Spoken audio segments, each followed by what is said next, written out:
सुदेवाय कृष्णाय वासुदेवाय हरे परमात्मने प्रणतः क्लेशनाशाय गोविन्दाय नमो नमः। नमः परमहंसास्वादितचरणकमलचिन्मकरन्दाय भक्तजनमानसनिवासाय श्रीरामचन्द्राय वागीशायस्य वदने लक्ष्मीर्यस्य च वक्षसि यस्यास्ते हृदये संवित् तं नृसिंहमहं भजे। गुरुर्ब्रह्मा गुरुर्विष्णुर्गुरुर्देवो महेश्वरः गुरुस्साक्षात् परब्रह्म तस्मै श्री गुरवे नमः। भगवत चरण कमलानुरागी सभी आत्मीय जन स्वजन आप सभी को मेरा प्रणाम अभिनंदन। जय सिया राम, राधे राधे, जय श्री कृष्ण। प्रभु की मंगलमय कृपा करुणा से श्रीमद् भगवत गीता के आधार पर कुछ आत्मचिंतन करने का हम सबको सौभाग्य प्राप्त हो रहा है। ये भगवान की अहेतु की कृपा का परिणाम है और यही मानव जीवन का सर्वोच्च लाभ भी है। भगवान बहुत कृपालु है। हम सब पितृपक्ष में भगवत चिंतन का सौभाग्य प्राप्त किए हुए हैं। श्रीमद् भगवत गीता छठे अध्याय, जिसको आत्मसंयम योग कहा गया, भगवान साधक की श्रेष्ठतम साधना की जो अवस्था है, परमात्मा हम सबको अर्जुन का माध्यम बनाकर वहाँ तक पहुँचाना चाहते हैं। इसलिए पूरी प्रैक्टिकल की प्रक्रिया, शरीर को साध कर, मन को साध कर अपने आत्मस्वरूप को पाने की प्रक्रिया इस अध्याय में परमात्मा ने बड़े विस्तार से बताया है। साधक के जीवन में कौन कौन सी कठिनाइयाँ उस मार्ग में आ सकती है और उन कठिनाइयों का केवल वर्णन नहीं किया भगवान ने, उन कठिनाइयों को कैसे पार करके अपने लक्ष्य को हासिल कर सकता है। केवल सिद्धांतों का प्रतिपादन करने वाला ग्रंथ गीता नहीं है। उन सिद्धांतों को हम जीवन में कैसे उतार सकते हैं, कैसे हम लक्ष्य को हासिल कर सकते हैं, भगवान ने गीता में ये संकेत किया है। ये सिद्धांत ही स्थापित नहीं किया, उस सिद्धांत को सहज हृदयंगम कैसे किया जा सके उसकी भी चर्चा प्रभु ने की। सज्जनों, 6 श्लोक तक की हम लोगों ने चर्चा की। अब आइए आज 7वें श्लोक पर हम लोग आगे बढ़ेंगे और फिर प्रभु कृपा से एक एक चरण की चर्चा आपके सामने रखेंगे। बड़े भाव और श्रद्धा के साथ छठे अध्याय का 7वें श्लोक का हम लोग पाठ करें, फिर आगे की यात्रा में हम सब जाएंगे। मैं बोलूं फिर आप लोग बोलिएगा। जितात्मनः प्रशान्तस्य, स्क्रीन पे आ गया, दोबारा देख के बोले। जितात्मनः प्रशान्तस्य परमात्मा समाहितः शीतोष्ण सुख दुःखेषु तथा मानापमानयोः।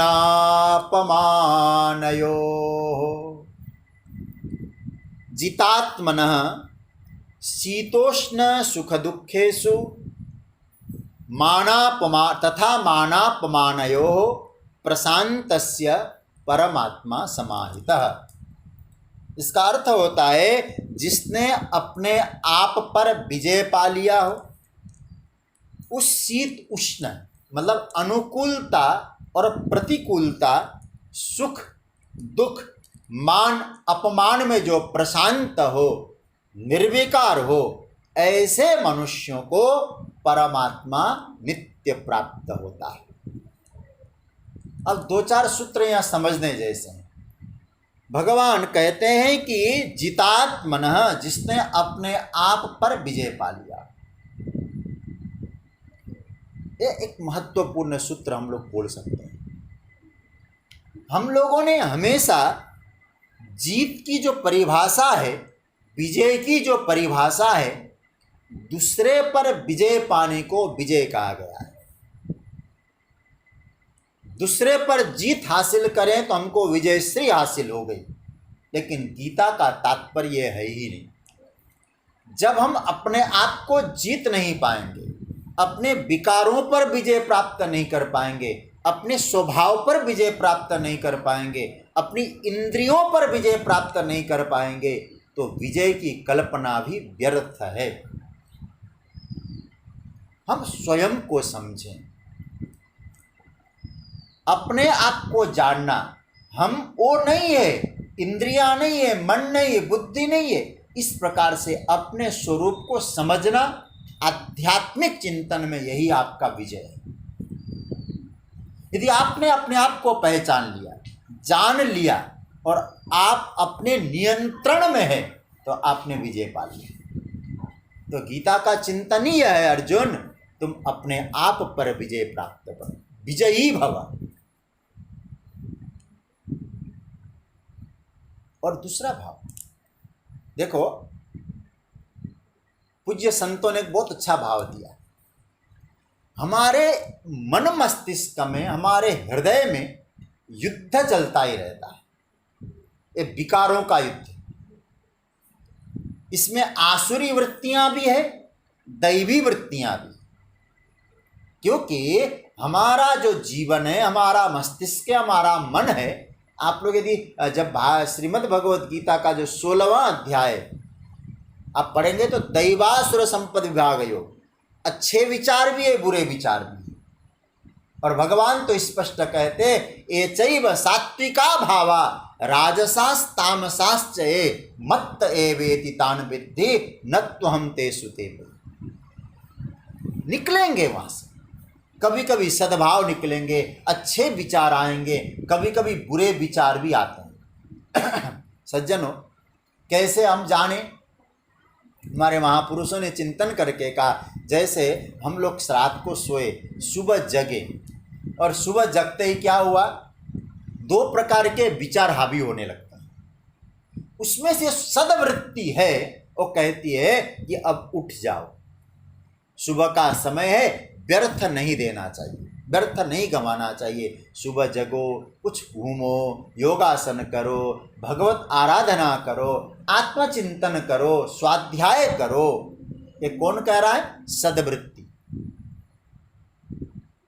अब असद्वृत्ति कह रही है कि क्यों ऐसा कह, तुम परेशान हो रहे हो, सुबह के समय इतनी अच्छी नींद आती है, तान दुपट्टा सो जा, क्या रखा है पूजा पाठ में, बाद में कर लेंगे, देख लेंगे। अब आप सुबह जैसे ही जगते हैं, 2 प्रकार की वृत्तियां। अब कोई सत्पुरुष है, निरंतर अभ्यासी है, उसके जीवन में भले 1 प्रकार की वृत्तियां हो, लेकिन प्रायः सबके जीवन में दोनों प्रकार की वृत्तियां आती हैं। अब आप सोचना उस वक्त आपने क्या किया। यदि आप सद्वृत्ति की बात मान के जगह अपने साधना में लग गए, तो आपके जीवन में सद्वृत्तियों का विजय है, दुर्वृत्तियों का पराजय है। और धीरे धीरे धीरे धीरे जब सद्वृत्तियां आपके जीवन में आए, तो याद रखना, उन सद्वृत्तियों पर भी आप विजय पालेंगे। तब क्या होगा? आप अपने साक्षी भाव में जाएंगे।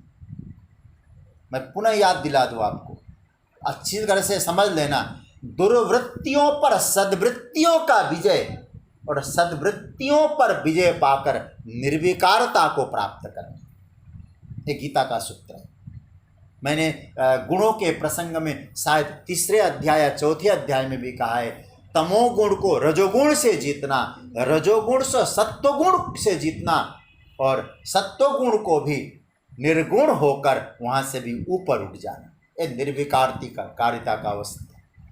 आगे आप ठाकुर जी चिंतन चर्चा करेंगे, लेकिन भगवान ने यह सूत्र दिया है, जितात्मनः, अपने आप को जीतें, अपने आप को नियंत्रण में रखें, धीरे धीरे धीरे धीरे दुर्वृत्तियों पर सद्वृत्तियों का विजय हो, और सद्वृत्तियों पर भी आपका विजय होकर आप वृत्तियों से ऊपर उठेंगे, आप वृत्तियों से ऊपर उठे, जिसने अपने आप को जीत लिया। और भगवान कहते जो अपने आप को जीत सकता है वो जीवन के द्वंद्व को सहन कर सकता है। शीतोष्ण सुख दुखेषु, याद रखना ये जो द्वंद्व है ना, जब तक हम द्वंद्व को नहीं जीतेंगे जीवन शांत नहीं हो सकता है, उलझन में पड़ा रहेगा। दिव्य अनुभवों के लिए द्वंद्व को सहन करना साधक को नितांत आवश्यक है।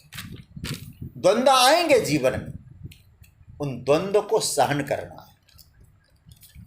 भगवान कहना चाहते हैं कि ये जो द्वंद्व है, क्या द्वंद्व है? शीत उष्ण, अनुकूल प्रतिकूल, ये द्वंद्व है। ये जीवन में आते हैं, सबके जीवन में आते हैं, तो इनको हम क्या करें? बोले सहन करें। कोई और चारा नहीं है सज्जनों, केवल केवल सहन करना, मुकाबला नहीं कर सकते। प्रतिकूल परिस्थितियां आइए, सहन करो, स्वभाव ऐसा बना है। श्रीमद् भागवत में रंतिदेव का चरित्र आता है 9वें स्कंद में। रंतिदेव का चरित्र कैसा है? कहते हैं निसर्ग करुणो नृपः, उनके स्वभाव में ही करुणा थी, करुणावान स्वभाव था उनका। सहन करें, सर्दी का, यदि दूसरे को देखते हैं तो स्वयं भी सहन करके अनुभव करें। एक बहुत प्रसिद्ध कथा है, मैं जिनको अपना आदर्श मानता हूँ, आदर्श क्या, मैं अपना जिसको रोल मॉडल आजकल की भाषा में कहें, मैं अपना हीरो मानता हूँ जिनको, ऐसे स्वामी विवेकानंद जी महाराज। उनके जीवन में घटना घटी। वे जब स्वामी विवेकानंद नहीं बने थे, नरेंद्र दत्त, रात्रि का समय था, अपने कमरे में अध्ययन कर रहे थे ग्रंथों का, दीपक प्रज्वलित था, खूब प्रेम से अध्ययन चल रहा था। बाहर बारिश, ठंड का मौसम, ठिठुरन थी, संभवतः माघ का महीना था, और बाहर बारिश हो रही थी तो वर्षा में एक व्यक्ति भीग रहा है, भीगा हुआ व्यक्ति बाहर आंगन में खड़ा है, ठिठुरन, थर थर थर थर कांप रहा है। खिड़की से देखा, बहुत दिक्कत है इसको, दरवाजा खोला, आवाज दी, भैया आओ तो सही। थर थर थर कांपता हुआ आया, पुष्ट से कहा, भैया ये भीगे हुए कपड़े उतार दो। अपने कपड़े दे दिए और अपने कपड़े देकर कहा, तुम अब सो जाओ। उस समय स्वामी विवेकानंद जी की जो आयु थी 17-18 वर्ष, विवेकानंद जी भी नहीं कहूँगा, नरेंद्र जी की आयु उस समय 17-18 साल थी। देखूं तो सही, उनको सुला दिया, कंबल उम्बल जो अपने पास था सब उड़ा दिया, अपने कपड़े पहना दिए। अब स्वामी विवेकानंद जी ने विचार किया, ये जो व्यक्ति ठंड से सिकुड़ रहा है, थर थर कांप रहा है, देखो तो सही ये ठंड क्या होती है, मैं स्वयं इसका अनुभव करूं। ये विचार आया, ठंड तो थी, उस व्यक्ति को सुला दिया, खर्राटे की नींद लेने लगा, आनंद लेने लगा। नरेंद्र दत्त खुले बदन बाहर चले गए आंगन में। ठंड के समय ठिठुरन में, बरसा में भीगने लगे, भीगते हुए थर थर कांप रहे। और महाराज सुबह के समय जैसे ही वो राहगीर विवेकानंद जी के बिस्तर पर, विवेकानंद जी के कपड़ों में पड़ा, सोया हुआ, उसकी आंखें खुली, सामने देखता है नरेंद्र दत्त तो है नहीं। व्यक्ति तो है नहीं। जैसे देखा बाहर आंगन में थर थर थर थर थर कांप रहे। आश्चर्य हुआ उसको, मुझे तो आनंद की नींद आ गई है। व्यक्ति को देखो, इस व्यक्ति को। नरेंद्र ने देखा, अरे इसके चेहरे पे इतनी प्रसन्नता। उसे आश्चर्य हुआ, आप तो कमरे में थे, क्यों कहे बाहर आप? नरेंद्र ने कहा, मैं अनुभव करना चाहता था कि कष्ट क्या चीज हुआ करती। आज मैं तुम्हारे चेहरे पर जो प्रसन्नता, जो शांति देख रहा हूं, और सच्ची बात कहूं, मैं भले ठिठुरन से मैं कांप रहा हूं, लेकिन तुम्हारे चेहरे पर जो मैं प्रसन्नता और जो शांति, जो आनंद, जो सुख देख रहा हूं, मैं कह सकता हूं भैया तुम्हारे में मुझे परमात्मा के दर्शन हो गए। यही भगवान परमात्मा समाहित। कहीं परमात्मा सातवें आसमान से उतर के नहीं आएंगे। स्वामी विवेकानंद जी कहते हैं, उस व्यक्ति को देखकर, उस व्यक्ति की प्रसन्नता में मुझे परमात्मा दिखाई दी। इसलिए वो भगवान यहां बहुत सुंदर सूत्र दे रहे हैं, परमात्मा समाहितः जितात्मनः प्रशांतस्य परमात्मा समान। वास्तविकता यदि आप सहन करना चाहो, सुख दुख, मान अपमान, लाभ हानि, अनुकूल प्रतिकूलता यदि आप सहन करते हैं और दूसरे को स्वयं सहन करके दूसरे को आनंद दे सकते हैं, और दूसरे के चेहरे पे आपको परमात्मा की झलक दिखाई देगी। हम लोगों ने एक धारणा बना रखी है, भगवान का मतलब क्या होता है? सातवें आसमान पे होंगे, फैंसी ड्रेस पहन के, मोर मुकुट धारण करके, बंसी बजाते हुए कन्हैया प्रकट होंगे। कई बार हम लोग ऐसी धारणा के कारण परमात्मा को चूक जाते हैं। भगवत तत्व तो नित्य प्रति है, हर जगह है, लेकिन हम लोगों ने धारणा बना रखी है, हम वहां चूक जाते हैं। इसलिए यहां कहा, शीतोष्ण सुख दुखेषु मानापमानयो प्रशांतात्मा जितात्मनः। ईश्वर समाहित कहाँ होगा? कहाँ होगी ईश्वर की अनुभूति? जो प्रशांत है, जो प्रशांत है, छोटी छोटी बातों में जिसमें उग्रता नहीं है, शिकायत करने नहीं लगता, झगड़ा करने नहीं लगता, उसमें परम भगवान कहते परमात्मा की झलक आएगी। परमात्मा समाहित है। भगवान कहाँ समाहित है? ऐसे लोगों में समाहित है। आपको कहीं खोजने की जरूरत नहीं है, ऐसा दिखाई दिए वहां परमात्मा प्रकट हो जाता है, उनमें प्रकट होता है। भगवान सब जगह है, लेकिन प्रकट कहाँ होता है? हमारे आज में एक संस्मरण याद आ रहा है, आपको सुना दूं, बहुत अच्छा लगेगा आपको सुनकर। मेरे आदरणीय, जिनको मैं पिता माता के रूप में देखता हूं, आदरणीय पांडे जी, माता जी सुधा जी, बहुत वर्ष पहले हम लोग सुकताल में स्वामी विष्णुआश्रम जी महाराज, बड़े प्रसिद्ध संत, और इस दास को उनका सानिध्य प्राप्त हुआ, हम लोग गए थे वहाँ। और मुझे याद है, आज एक संस्मरण आपको सुना रहा हूँ। तो वहाँ कई महात्मा विराजे थे, और शायद कोई मेरे संस्मरण में कोई गलती हो तो मुझे आदरणीय पांडे जी सुधार देंगे बाद में। मुझे जहाँ तक स्मरण में आ रहा है, तो वहाँ पूज्य स्वामी जी ने, स्वामी विष्णुआश्रम जी महाराज ने आदरणीय माता जी सुधा जी को कहा कि कुछ आप सुनाइए, कोई सुनाइए, श्रीमद् भागवत का कहीं का आप कोई श्लोक सुनाइए। संभवतः आपने और गोपियों ने जो कुरुक्षेत्र में जो कहा था, संसार कूप पतितो तरणावलंबम, ये श्लोक आपने सुना बड़ा दिव्य भाव में, और श्लोक सुनाते सुनाते आप भाव विभोर हो गए, और भाव विभोर होकर आंखों से अजस्र अश्रुपात होने लगे। कई महात्मा वहां बैठे थे।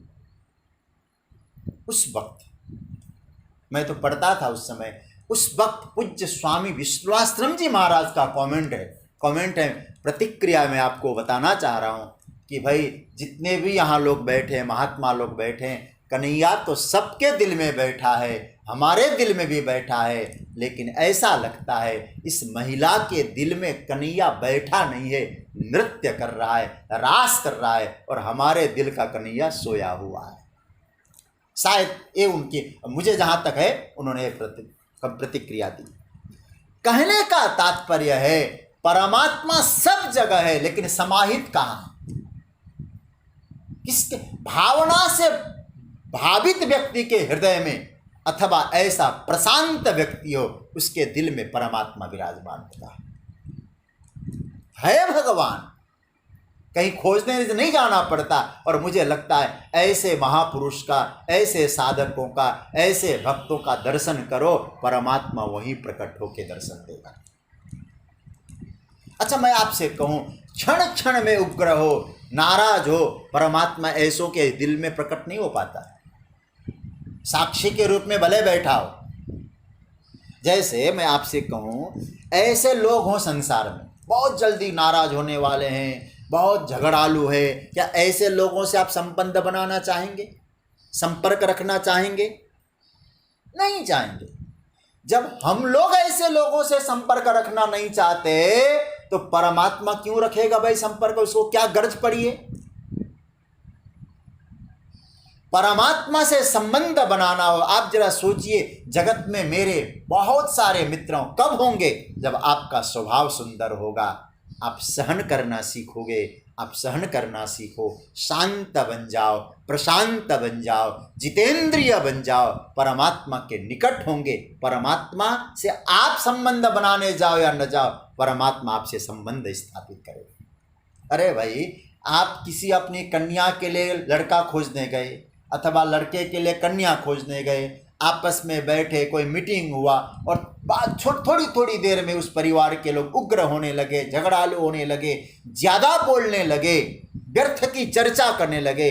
आप जरा सोचिए, क्या ऐसे घर में आप संबंध बनाना चाहेंगे? नहीं चाहेंगे। तो भगवान कहना चाहते हैं परमात्मा समाहित है, परमात्मा समाहित है, उसके लिए प्राप्त है, लेकिन ये सीढ़ियां तो तुम तैयार करो, जितात्मा बनो, मान अपमान, अनुकूल प्रतिकूलता को सहन करो, और आगे कहते हैं तुम जीवन में प्रशांत बनो। परमात्मा समाहित है, क्षणे रुष्टा क्षणे तुष्ट। नहीं मेरे नारायण, अपना संतुलन कभी खोना नहीं चाहिए। जीवन में द्वंद्व तो आते ही हैं। एक समान, एक जैसी पटरी पर गाड़ी नहीं चलती। सुख दुख की पटरियां हैं, उनके आधार पे चलना पड़ता है। मैं एक छोटी सी बात कहूं, और हम लोग पूजा पाठ करने वाले लोग भगवान का भजन करते हैं, नाम जपते हैं, जो भी अवसर मिलता है भगवान की शुक्रिया करते हैं। अच्छा, आप जरा सोचिएगा थोड़ा सा गंभीर होकर, और हम लोगों ने क्या धारणा बना रखी है, इतना पूजा पाठ करते हैं फिर भी जीवन में कष्ट, इतनी साधना की क्या फायदा? मैं आपसे एक प्रश्न करूं, हनुमान जी कितनी साधना करते हैं? हनुमान जी के बराबर कौन साधना करता है? निरंतर भगवान का नाम, और कहा सुमिरी पवन सुत पावन नामु, अपने बस करी राखे रामु। ऐसा व्यक्तित्व हनुमान जी का, क्या हनुमान जी के रास्ते में कष्ट नहीं आए? तो इसका मतलब ये हुआ जो भजन करता है उसके जीवन में कष्ट ना आए, ये मत समझ लेना। आएंगे, जीवन की यात्रा सुख दुख की पटरी पर चलती है, दोनों द्वंद्वों को सहन करना पड़ता है। लेकिन जो साधक होगा, वो सच्चा साधक होगा, वो इन द्वंद्वों के बीच में लक्ष्य को नहीं भूलेगा। द्वंद्व को आसानी से पार करेगा, लेकिन लक्ष्य पर केंद्रित रहेगा। हनुमान जी द्वंद्व आए, कभी सुरसा, कभी निशाचरी, कभी लंकिनी, कभी मैनाक, लेकिन लक्ष्य है हमारा भक्ति को पाना, सीता को पाना। भगवान कहते हैं परमात्मा समाहित, परमात्मा तुम में समाहित हो जाए, उसके लिए लक्ष्य यह है उन द्वंद्वों को सहज सहन कर। और सच्ची बात तो है, द्वंद्व जीवन में बहुत आवश्यक है। द्वंद्व न हो तो जीवन का कोई मूल्य भी नहीं है। और सच्ची बात तो है, द्वंद्व हमें पुष्ट करता है। लेकिन मैं इतना ही कहूँगा, उन द्वंद्वों का यूटिलाइज करो, उपयोग करो। कोई व्यक्ति बीमार, मुझे JRD टाटा का एक वाक्य, उनका ओपिनियन मैं आपके सामने रखना चाहूँगा। JRD टाटा भाई इतने बड़े उद्योगपति, आज तो भाई बड़े बड़े उद्योगपति हुए, लेकिन उनका तो उनका ही, जो आज भी उनकी क्वालिटी को लोग वंदन करते हैं। तो कहते हैं कि उनका एक भाव है, कोई व्यक्ति बीमार हो और बीमार व्यक्ति से मिलने के लिए कोई गया, ICU में मिलना जरूर है। बहुत लोग कहते हैं ना, कोई बीमार आदमी हो ना तो कहते हैं अभी ICU में दिक्कत, तो अरे हम बहुत दूर से आए हैं जी, मिलना जरूरी है उनसे। अब वो एक ग्राफ जैसा टेलीविजन कंप्यूटर जैसा होता है ना, उसमें वो घूमता रहता है। ICU में सीरियस केस है, यहाँ डॉक्टर साहब भी बैठे हैं, तो हमारे आदरणीय पटना से भी डॉक्टर साहब बैठे हैं, यवतमाल से भी बैठे हैं डॉक्टर साहब राठी जी। तो यहाँ क्या हुआ कि वहाँ जब जाते हैं देखते तो ग्राफ ऊपर नीचे ऐसा ऐसा चलता है, ऐसा ऐसा चलता रहता है। अब आप जरा सोचिए, ऐसा न चले, सीधी रेखा चले तो क्या होगा, गड़बड़ है ना। JRD टाटा का एक भाव है, कहते हैं द्वंद्व आते हैं तो जीवन ठीक चल रहा है। जैसे बीमार व्यक्ति के जीवन में सीधी रेखाएं जीवन नष्ट की ओर सूचना है, जीवन निवृत्ति की ओर सूचना है। जब ऊपर नीचे रेखाएं हो, शरीर ठीक चल रहा है। उसी तरह से जीवन में उतार चढ़ाव थोड़ा बहुत ना आए, जीवन का महत्व ही खत्म हो गया है। ये जीवन को अलर्ट रखते हैं। इसलिए द्वंद्व आए, मान अपमान आए, अनुकूलता प्रतिकूलता है। मनु जी महाराज कहते हैं, सम्मानात् ब्राह्मणो गेय नित्यम उद्विजेत विषादिव अमृत सेवाकांक्षेत अवमानम तिजोत्तमः। मनु जी महाराज कहते हैं, जो योग्य ब्राह्मण है उसका सम्मान तो होना ही चाहिए, होता है, सम्मान मिलता है। लेकिन वो ब्राह्मण को चाहिए उन सम्मान से कभी कभी बोर होने लग जाओ। कारण वो कभी कभी उन सम्मान को विष की तरह लो तुम, क्योंकि हमेशा जो सम्मान है और सम्मान पाने का आदी हो गया, प्रशंसा सुनने का आदी हो गया, उस व्यक्ति की कभी कोई निंदा करे वो सहन नहीं कर सकता, बेचैन हो जाता है। तो प्रशंसा ही प्रशंसा हो, ऐसा नहीं होना चाहिए जीवन, कभी निंदा भी होनी चाहिए। मुझे प्रातः स्मरणीय पूज्यपाद श्री डोंगरे जी महाराज का स्मरण हो रहा है। मैंने उनके चरणों में जो नित्य निवास करते थे, सेवा करते थे अकोला में, जब मेरी कथा थी वहाँ ब्रिजी फेन वाले हमारे लोहिया जी के यहाँ, तो डोंगरे जी महाराज वो वहाँ आते थे। उनकी जो ठाकुर जी थे ना, वो ठाकुर जी का भी मैंने वहाँ दर्शन किया। और मैं याद नहीं आ रहा है मुझे कहाँ ले गए थे वहाँ, तो जहाँ डोंगरे जी की नित्य सेवा, उन्होंने एक संस्मरण मुझे सुनाया था, मैं आपको सुना रहा हूँ, बहुत अच्छा लगेगा आपको। पूज्य श्री डोंगरे जी महाराज अनूठे संत थे, अद्भुत संत थे, अवधूत संत थे। कहते हैं, उन्होंने कहा कि डोंगरे जी महाराज के पास जितने पत्र आते थे, उस समय पत्रों का बहुत प्रचलन था, आजकल तो मोबाइल इत्यादि इसलिए पत्र उत्र कोई लिखता नहीं है, लेकिन उस समय पत्र लिखने का बड़ा वो था। कहते हैं जितने पत्र आते थे, कोई पत्र डोंगरे जी महाराज पढ़ते नहीं थे, तो उन्होंने मुझे सुनाया। और सारे पत्र लालन के सामने रख देते थे और बाद में वो पत्र एक तरफ कर दिया, पत्र खोलते तक नहीं थे। एक बार कहते कि उन्होंने कहा, महाराज जी आप पढ़ते क्यों नहीं, पढ़िए। तो उन्होंने कहा, ये 10 पत्रों में से 7 पत्र मेरे प्रशंसा के, कम से कम 7 पत्र। आपकी कथा बहुत सुंदर है, आपने बहुत अच्छा समझाया, हमारा जीवन कृतार्थ हो गया। 7 पत्रों में यह, मुझे अपनी प्रशंसा नहीं सुननी। अब मैं क्या कर।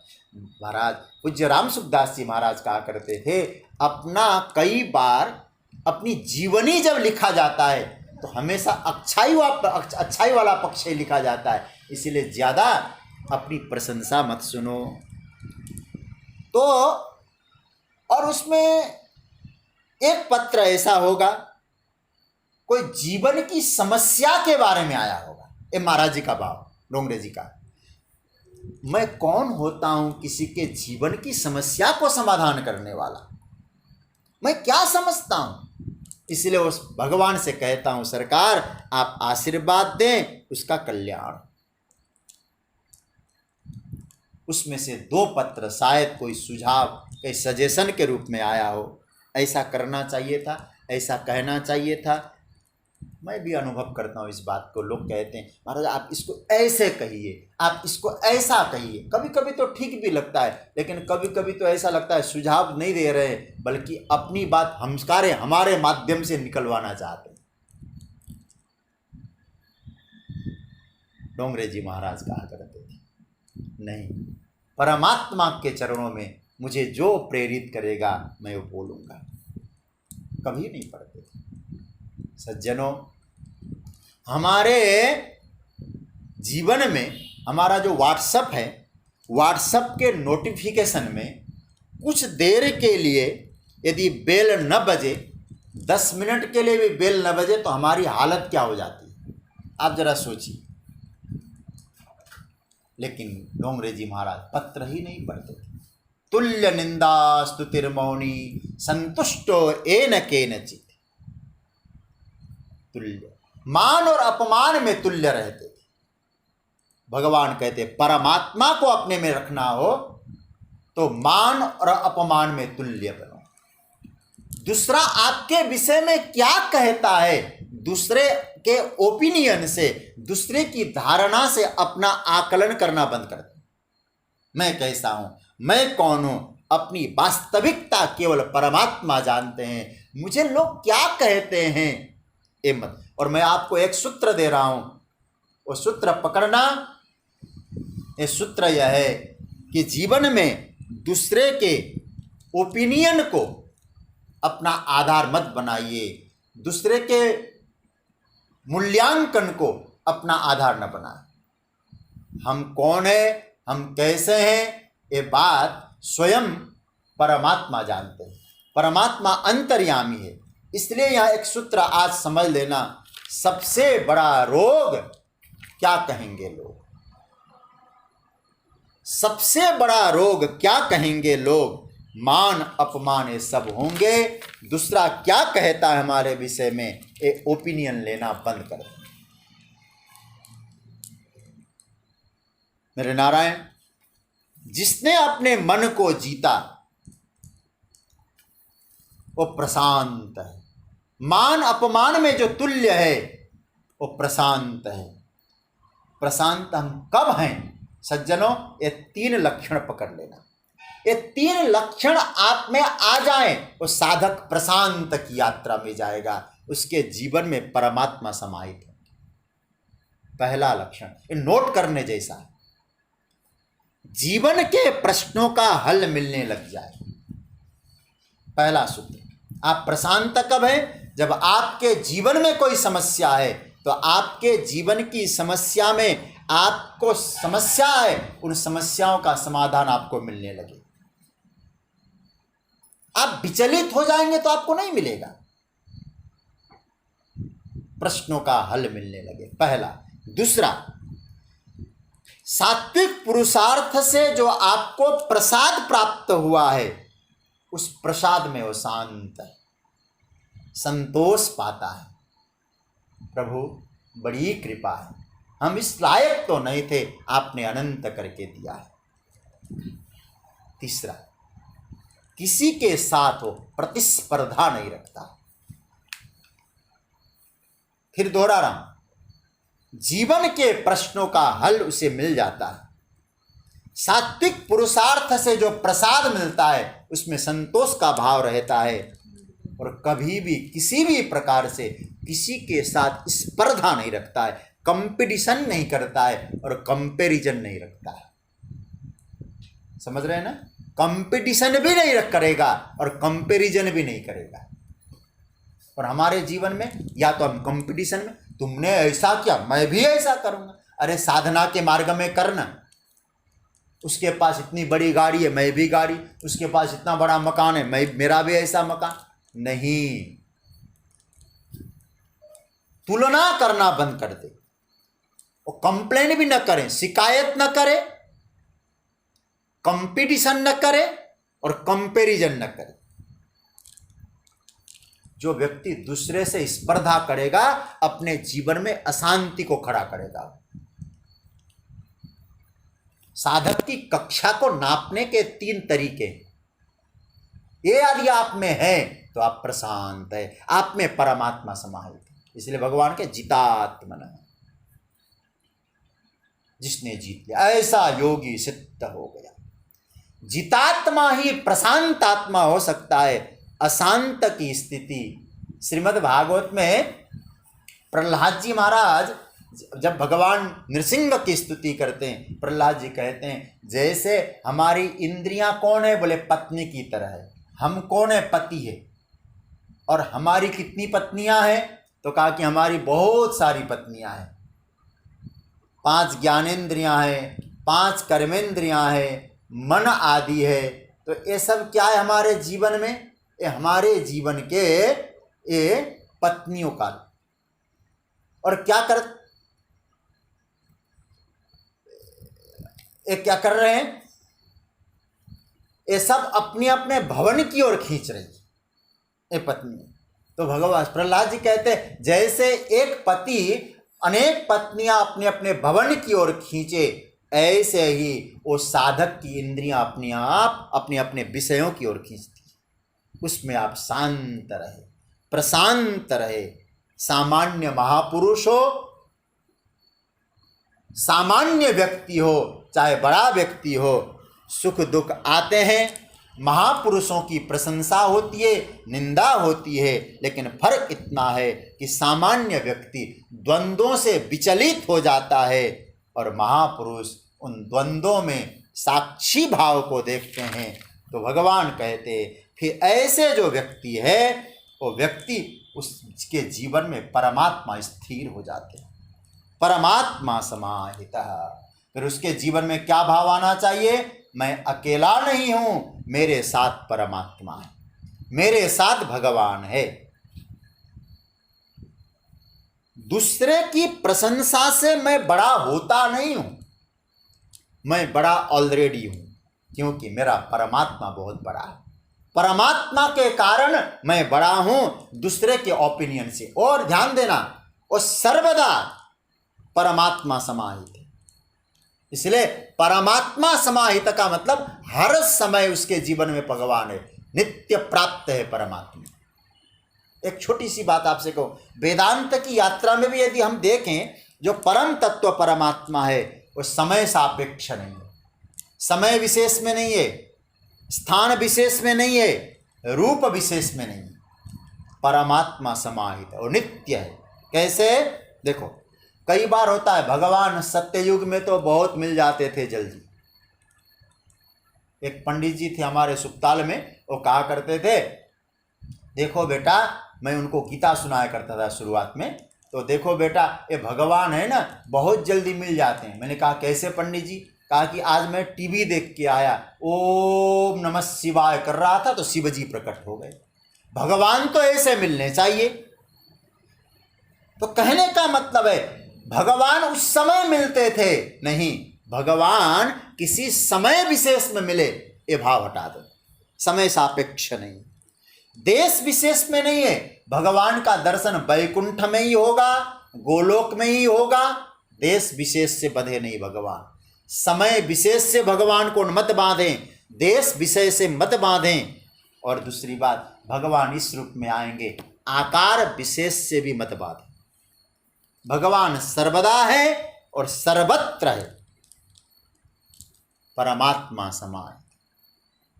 एक बार एक बेटे, ज्वेलरी का बेटा, ज्वेलर्स का, सुनार का, उससे कहा, बेटा वो अलमारी में सुवर्ण रखा है, उसको जरा लेके आना। चाबी दे दी और जैसे अलमारी खोला, देखा अच्छी तरह से, वापस आया, पिताजी सुवर्ण है ही नहीं, सोना है ही नहीं। पिताजी ने कहा, सोना नहीं है? बोले बिल्कुल नहीं है, जाके देखो तो सही। देखा, वो घबरा गया, कहीं सोना चोरी तो नहीं हुआ। जाके देखा तो पड़ा है, हाथ के कंगन, अंगूठी, नेकलेस, बाली, गहने, ये सब क्या है? तो उसने कहा, हमारा ये तो गहने हैं, सोना कहाँ है? तो सज्जनों, परमात्मा समाहित का मतलब है परमात्मा समाहित है, पहचानो। केवल गहनों से सुवर्ण की पहचान मत करो, सोने को पहचानो, इसलिए वो सब जगह है। आओ हम उसे जाने। त्वम स्त्री त्वम पुमान असि, तुम कुमारा उतवा कुमारी। श्वेताश्वतर उपनिषद।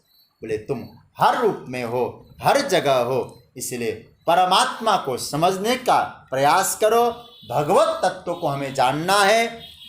मेरे नारायण, गीता एक छोटी सी पुस्तक है,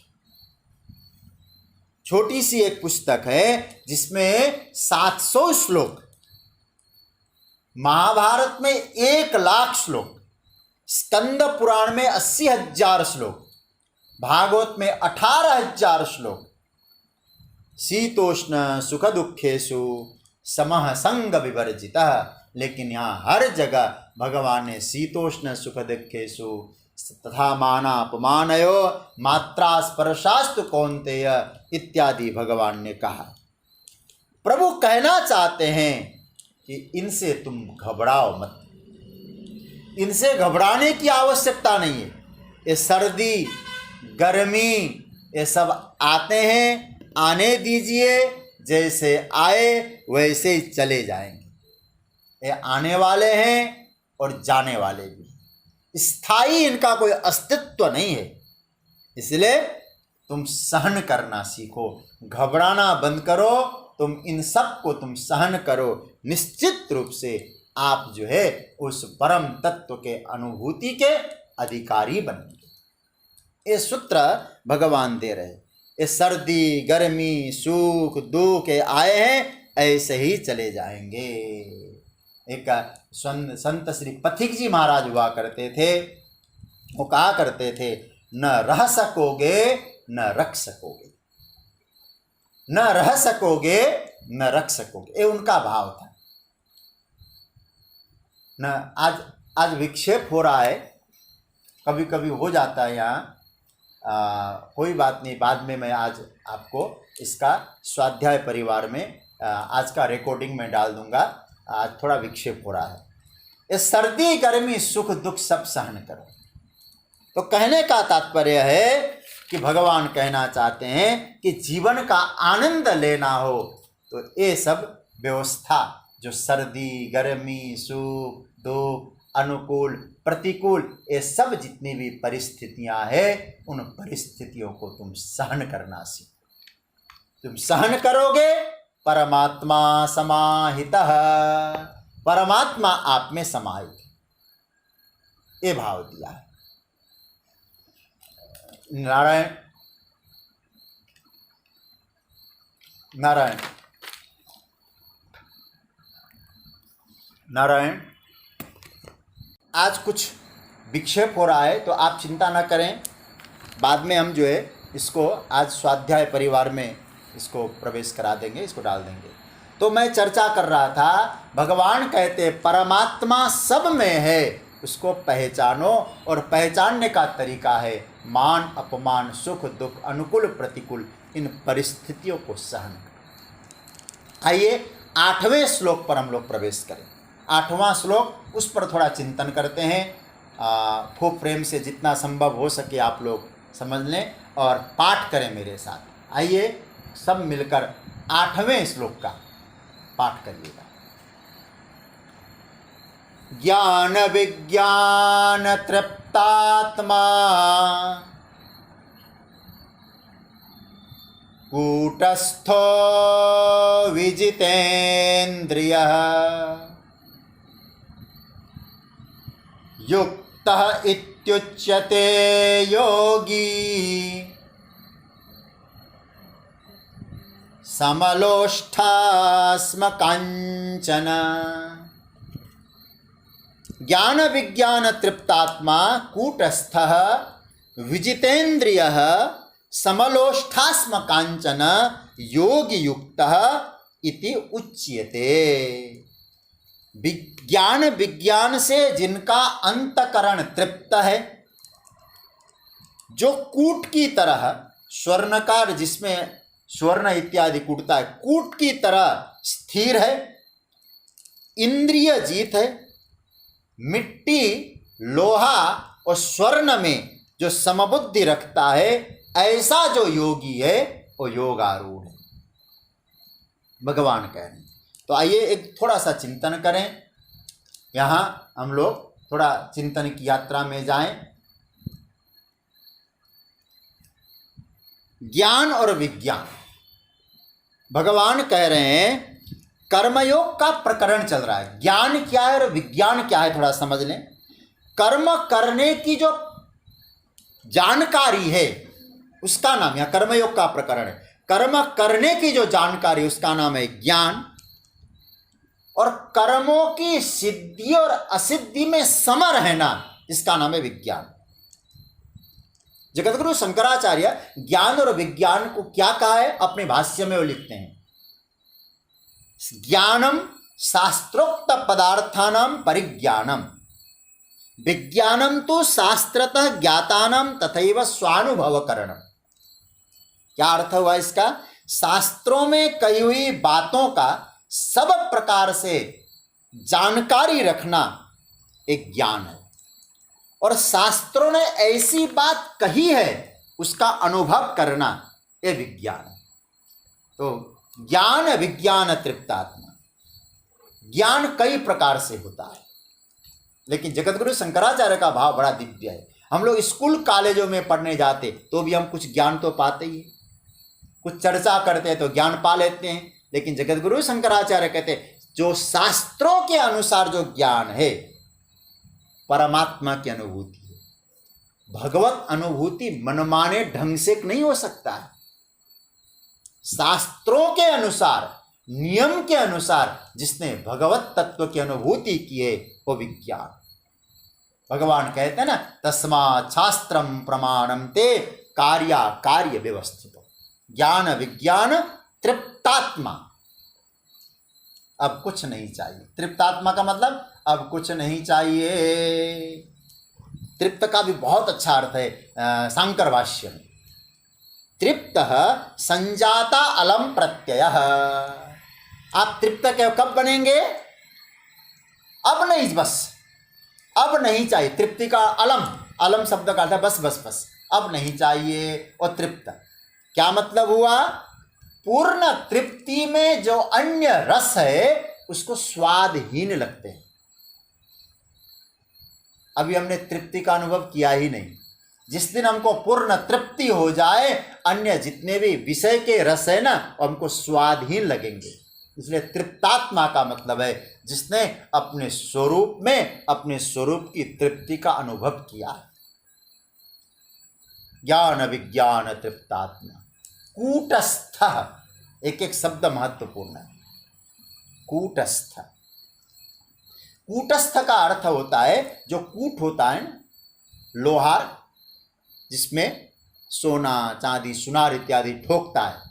देखिए, कूटवत तिष्ठति यदि कूटस्थ, वहां गड़े जाते हैं सोने चांदी।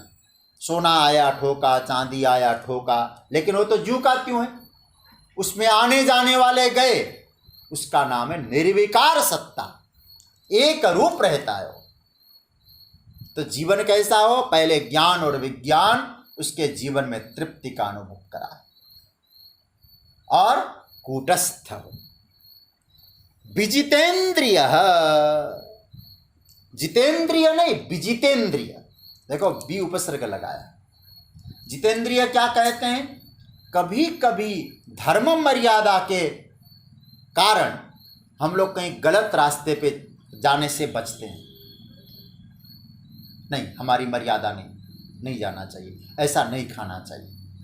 विषय उपस्थित होने के बावजूद जिनकी इंद्रियां विषयों की ओर आकर्षित नहीं है, उसका नाम है विजितेंद्रिय। इंद्रियां उसको विचलित नहीं करती। सज्जनों,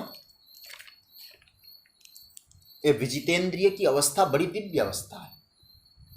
सामने पड़ा है सब कुछ, लेकिन ध्यान उधर नहीं जाता। जितेंद्रिय से भी ऊपर की अवस्था है। और समलोष्ठास्म कांचन, देखो तीन बातें गई। समान रहता है। लोष्ठ मतलब मिट्टी, अस्म मतलब लोहा, कांचन मतलब सोना। तीन चीजें बताया। सोने, लोहा, मिट्टी, लोहा और सोना को समान रूप से जानता है। आप तो कहेंगे तो गप हाँक रहे, कैसे जानता है मिट्टी? वो तो विवेक नहीं है उसके पास क्या? नहीं, इसका अर्थ है मत समझ लेना कि लोहा, मिट्टी, सोना एक जैसा समझ, ऐसा भाव। मिट्टी को मिट्टी की तरह समान देखने का मतलब अभी आपको समझा दो।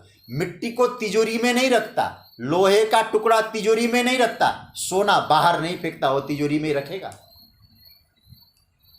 मतलब ये तीनों को समझता है, तीनों का मूल्य भी जानता है, तीनों का महत्व भी जानता है, लेकिन जानते हुए भीतर से सोचता है ये तीनों ही पार्थिव है, यही है, स्थायी रहने वाले नहीं है, न रह सकेंगे न रख सकेंगे।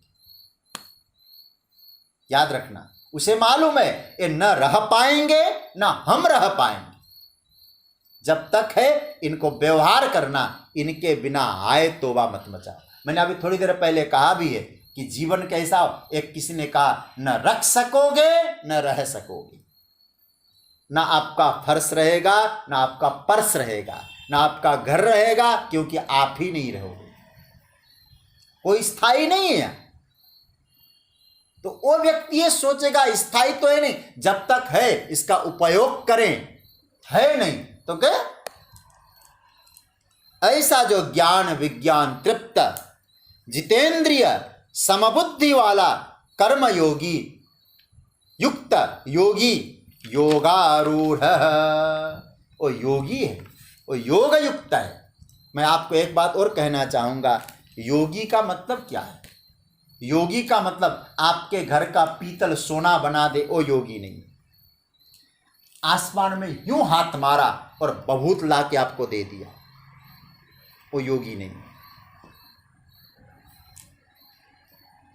पैसे एकत्रित हाथ में मुट्ठी बांधने पर, ये चमत्कार तो भगवान तो कहते चमत्कार वाले गीता में आए ही नहीं। चमत्कार नहीं है, यहां तो प्रैक्टिकल है।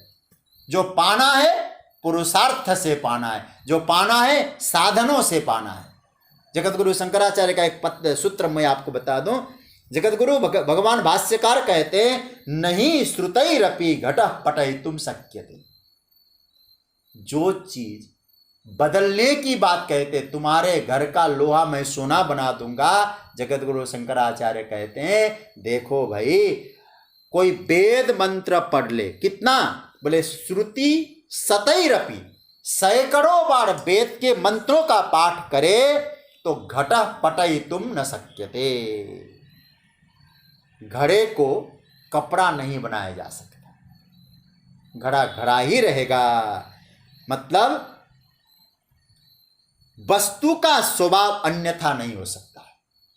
योगी का अर्थ क्या है? ये नहीं है योगी का कोई चमत्कार की चर्चा ठाकुर जी नहीं कर रहे हैं। योगी कौन है? जिसमें तीन चीज जीवन में आए। कौन? तृप्त है, स्वयं में तृप्त है। वस्तु के द्वारा तृप्ति हो योगी नहीं। वो वस्तु मिले तब हम तृप्त होंगे, तो आपकी तृप्ति वस्तु में, वो मिल जाए हम सुखी होंगे, तो आपका सुख चीज में। हमारा सुख हम में नहीं है तो क्या वस्तु सुख देगा हमें? सुख स्वयं में हो, तृप्ति स्वयं में हो, आनंद स्वयं में हो। पहला तृप्त हो, दूसरा अभिचल, कूटस्थ।